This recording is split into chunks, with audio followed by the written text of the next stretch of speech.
Hello everyone, welcome to my YouTube channel Desi willow concept. आज के इस वीडियो लेक्चर में हम लोग सॉल्व करने वाले हैं एक numerical that is related with the pH value. तो चलिए शुरू करते हैं। तो हमारा क्वेश्चन है, two sample of water A and B have pH value of 4.4 and 6.4 respectively. How many times more acidic sample A is than B. यानी आपको दो सैंपल ऑफ वाटर दिया हुआ है ए और बी, और दोनों का पीएच वैल्यू आपको गिवन है 4.4 और 6.4।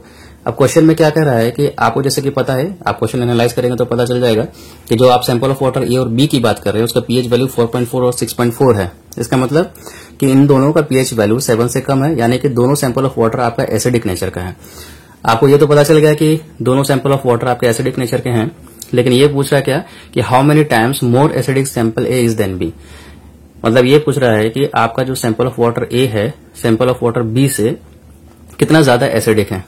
ये तो ऑब्वियस है कि ए और बी दोनों एसिडिक हैं, आप पीएच वैल्यू से पता लगा सकते हैं, और जिसका पीएच वैल्यू जितना कम होता है वो उतना एसिडिक होता है। तो आपको ये भी पता चल गया कि आपका जो सैंपल ए है वो बी से ज्यादा एसिडिक है, क्योंकि सैंपल ऑफ वाटर ए का जो पीएच वैल्यू है 4.4 है और सैंपल ऑफ वाटर बी का जो पीएच वैल्यू है 6.4 है। तो ये ऑब्वियस है कि आपका जो सैंपल ऑफ वाटर ए है ज्यादा एसिडिक है। लेकिन क्वेश्चन में पूछ रहा है कि जो सैंपल ऑफ वाटर ए है वो आपके सैंपल ऑफ वाटर बी से कितना ज्यादा एसिडिक है।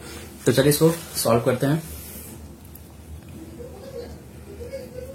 देखिए, आपको pH value for sample of water A के लिए गिवन है दैट इज 4.4, और हम लोग मैथमेटिकल एक्सप्रेशन जानते हैं that is pH is equal to minus of log of concentration of H plus ion that is hydronium ion. ये किसके लिए है? ये आप सैंपल ऑफ वाटर ए के लिए बात कर रहे हैं, तो यहाँ पर हाइड्रोनियम आयन का concentration for sample of water A के लिए हम इसको डिनोट कर देते हैं।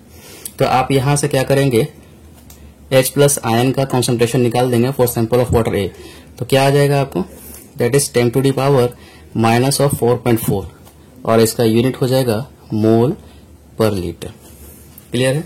सिमिलरली आप सैंपल ऑफ वाटर बी के लिए पीएच वैल्यू निकालेंगे, दैट इज आपको गिवन है 6.4।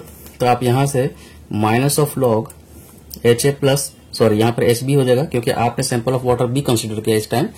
तो HB प्लस आयन का कॉन्सेंट्रेशन, तो यहां से आप H प्लस आयन का कॉन्सेंट्रेशन निकाल लेंगे for the sample of water B के लिए। तो ये निकल कर कितना आ जाएगा, 10 to the power minus of 6.4 mole per litre.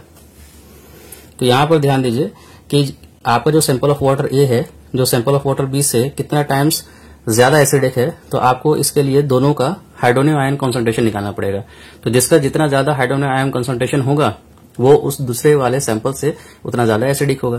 तो आप यहां से देख सकते हैं कि hydronium ion concentration for sample of water A और hydronium ion concentration for sample of water B, इन दोनों का आप रेशियो निकाल दीजिए, that is 10 to the power minus 4.4 divided by 10 to the power minus 6.4। इसको आप सॉल्व करेंगे तो हो जाएगा 10 टू दी पावर माइनस 4.4, ये ऊपर चला जाएगा प्लस 6.4 हो जाएगा, यानी आपका 10 टू दी पावर 2 आ जाएगा, यानी कि 100 आ गया। तो आप यहां से देख सकते हैं कि hydronium ion concentration for sample A is equal to hydronium ion concentration for sample B के 100 टाइम्स है। तो आप यहां से कंक्लूजन निकाल सकते हैं कि आपका जो सैंपल ऑफ वाटर ए है सैंपल ऑफ वाटर बी से 100 टाइम्स ज्यादा एसिडिक है। So this is the solution for this question. Thanks for watching.